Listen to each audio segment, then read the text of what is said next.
Hello, dear students of BA Part Third psychology honours.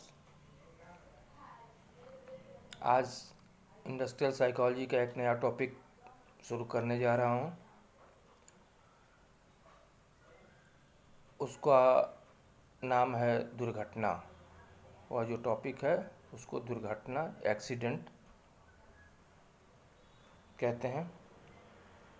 तो accident के संबंध में हम लोग आज जानकारी हासिल करें कि दुर्घटना जो है वह आधुनिक उद्योगों के लिए एक अभिशाप बन गया है। ऐसा कहा जाता है कि आधुनिक जो उद्योग धंधा है उसके लिए दुर्घटना एक ऐसी समस्या बन गई है जिसके समाधान के लिए, जिसको कम करने के लिए मनोवैज्ञानिक काफ़ी प्रयत्नशील हैं, काफ़ी उस पर अपना अध्ययन कर रहे हैं कि किस तरह से दुर्घटनाओं की संख्या कम की जाए।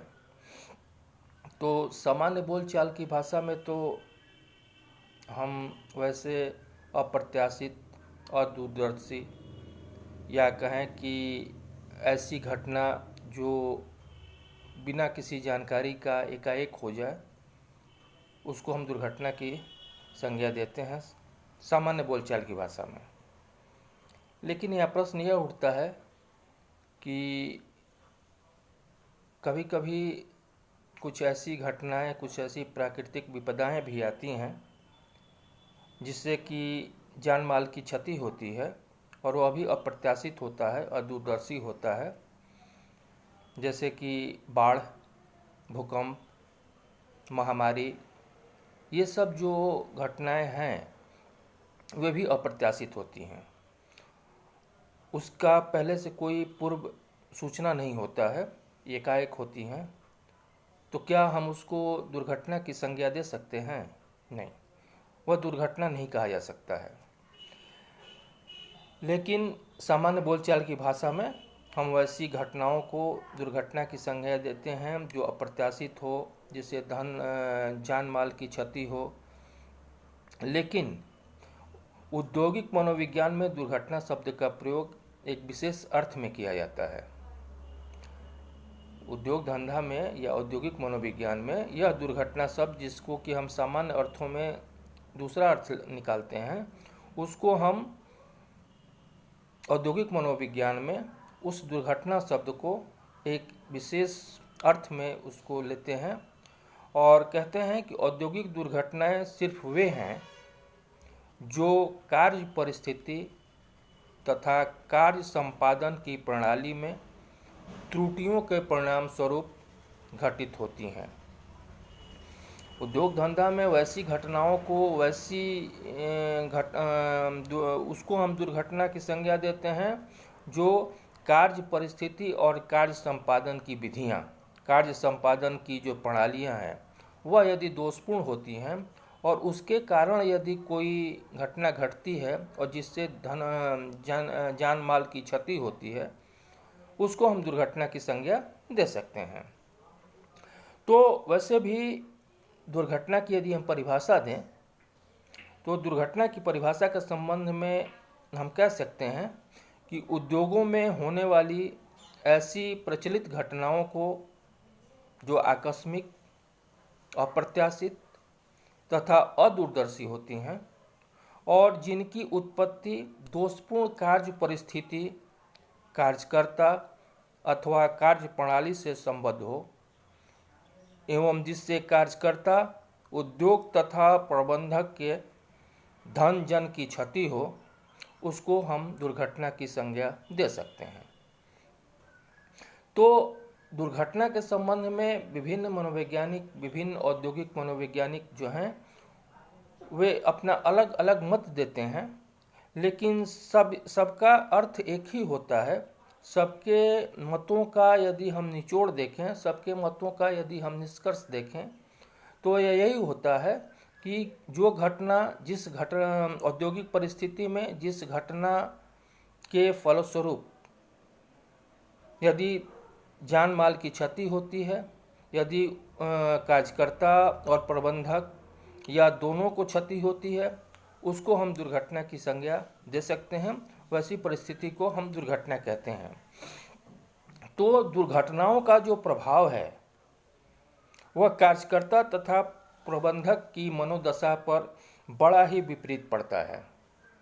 दोनों पे ही पड़ता है उसका प्रभाव, कार्यकर्ता पर भी पड़ता है दुर्घटना का प्रभाव और प्रबंधक पे ही, या मकान जिसको हम कहते हैं उद्योगपति या उद्योग का जो मालिक होता है उस पे, दोनों पे ही पड़ता है।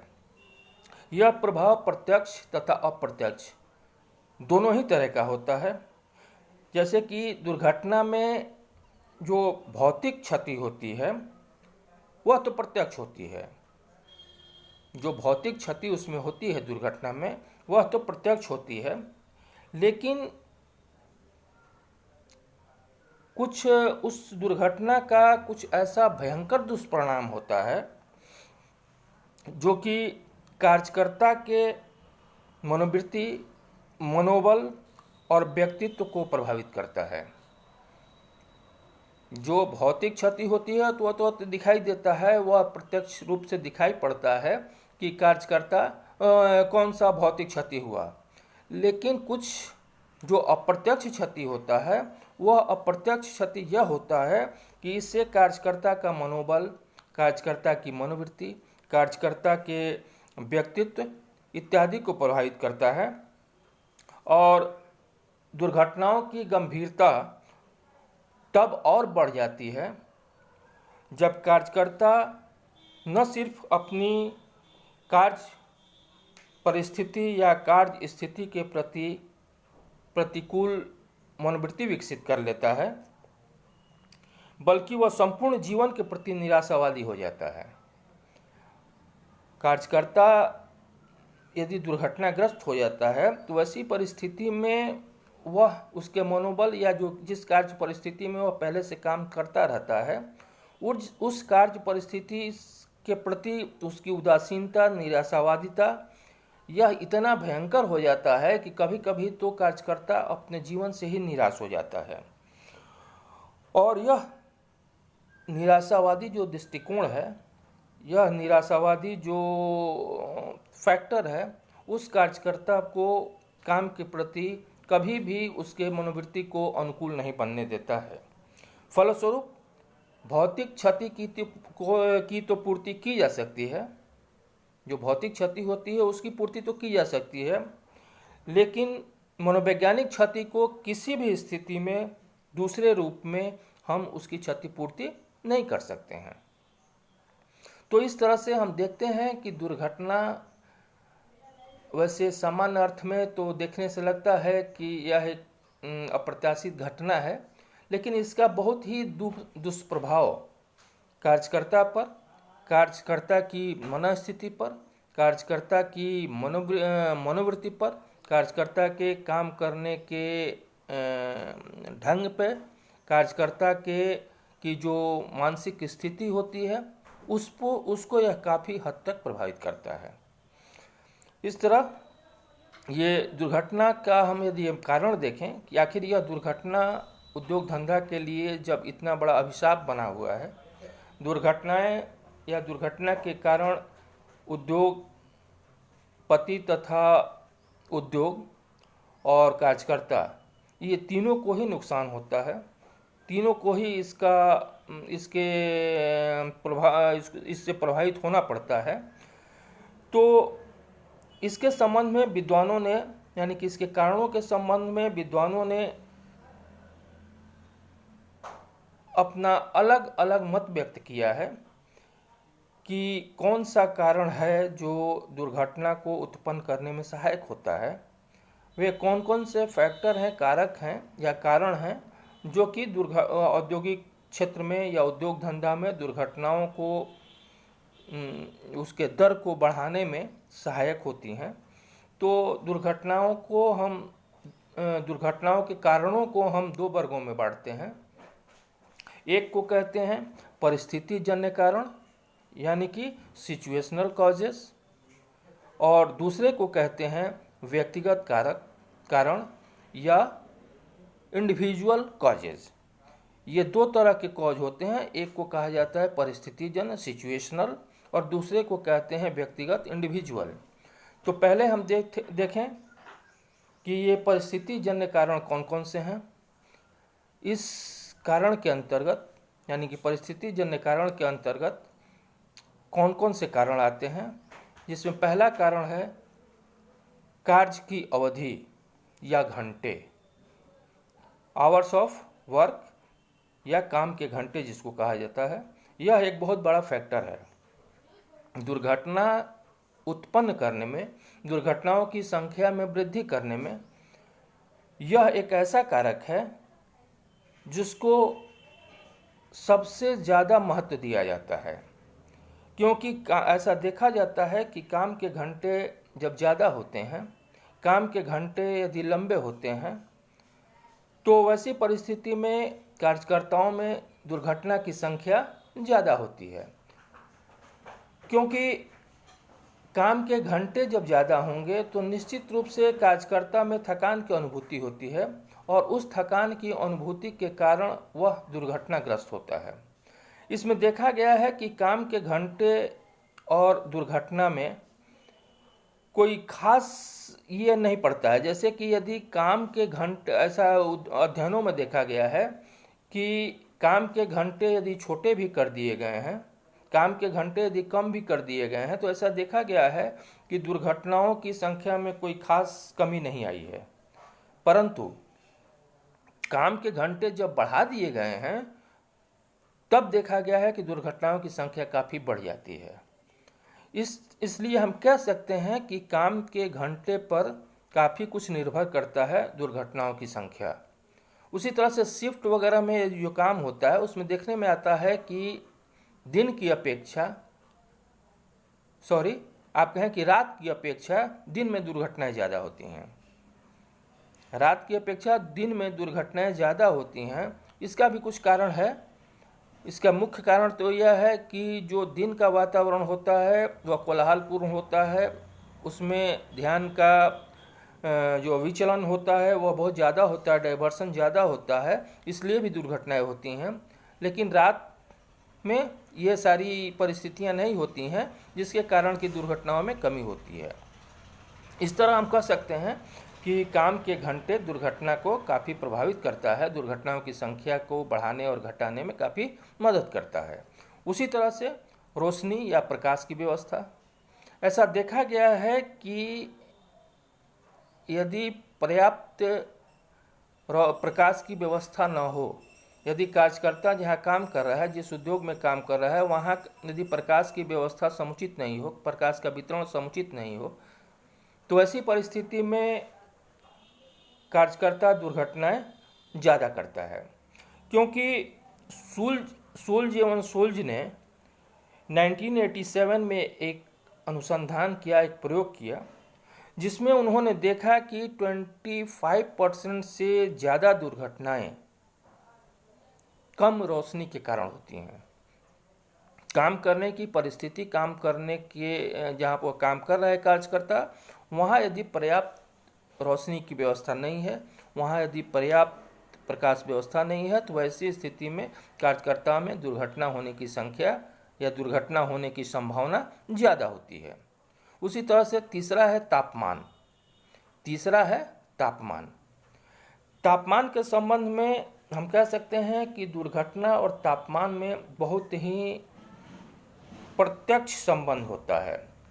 उनका जो संबंध होता है वह डायरेक्ट संबंध होता है कि जब हम तापमान बढ़ता है, जब कार्य परिस्थिति का या कार्य वातावरण का जो तापमान है वह ज़्यादा होता है, तो दुर्घटनाओं की संख्या भी ज़्यादा होती है। ऐसा देखा गया है कि 68 डिग्री फ़ारेनहाइट से 70 डिग्री फ़ारेनहाइट तक के तापमान में कार्यकर्ता कम से कम दुर्घटना करता है। दुर्घटनाओं को यदि जब हम अध्ययनों में देखे हैं कि 68 डिग्री फ़ारेनहाइट से 70 डिग्री फ़ारेनहाइट के बीच यदि तापमान रहता है, तो ऐसी परिस्थिति में कार्यकर्ता दुर्घटनाएं कम करता है।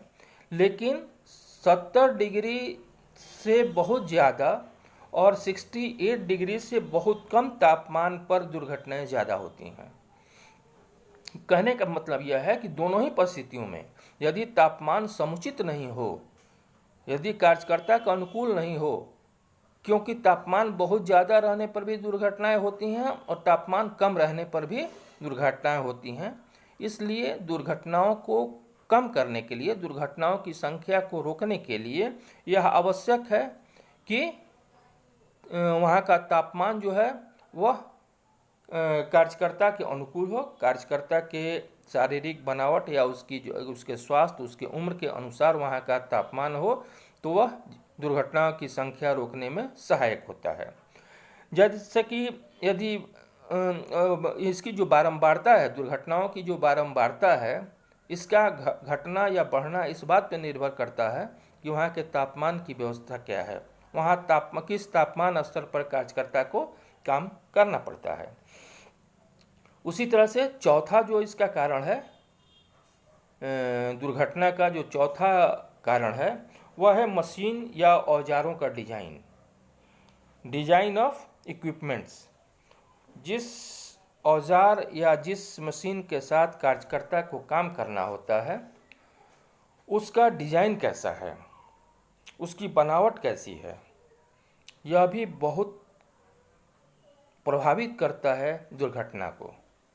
क्योंकि यदि मशीन की बनावट ऐसी हो जो कि कार्यकर्ता के अनुकूल नहीं हो, उसकी बनावट या जिस मशीन के साथ या जिस औजार से उसे काम करना है उसमें सुरक्षात्मक उपायों की कमी हो, तो वैसी परिस्थिति में दुर्घटनाएं ज़्यादा होंगी।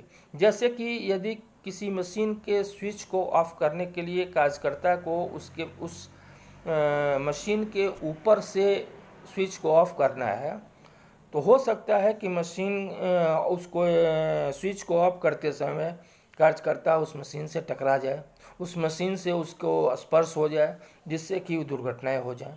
उसी तरह से मशीन की बनावट यदि त्रुटिपूर्ण होती है, जिस औजार के साथ उसको काम करना है कार्यकर्ता को, उसकी बनावट यदि सही नहीं हो, तो वैसी परिस्थिति में भी दुर्घटनाएं ज़्यादा होती हैं, दुर्घटनाओं की संख्या बढ़ने की ज़्यादा संभावनाएं होती हैं।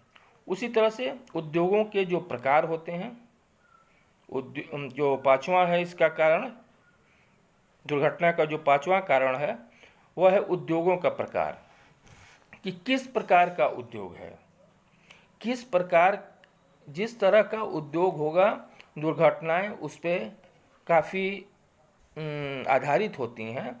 कि यदि जो उद्योग है उसमें फिजिकल वर्क ज़्यादा करना है या मशीनों के साथ उसको ज़्यादा देर तक काम करना है, तो चूँकि मशीनों की बनावट या मशीनों का जो गति होता है इतना तीव्र होता है, इतना ज़्यादा होता है कि उसके साथ व्यक्ति को एडजस्टमेंट करने में, उसके साथ व्यक्ति को अभियोजित करने में प्रॉब्लम होता है और उसमें वह दुर्घटना कर बैठता है। लेकिन यदि इस तरह के उद्योग हों जिसमें कि इस तरह के ये चीज़, मतलब जो वस्तुओं का निर्माण किया जाता हो जो कि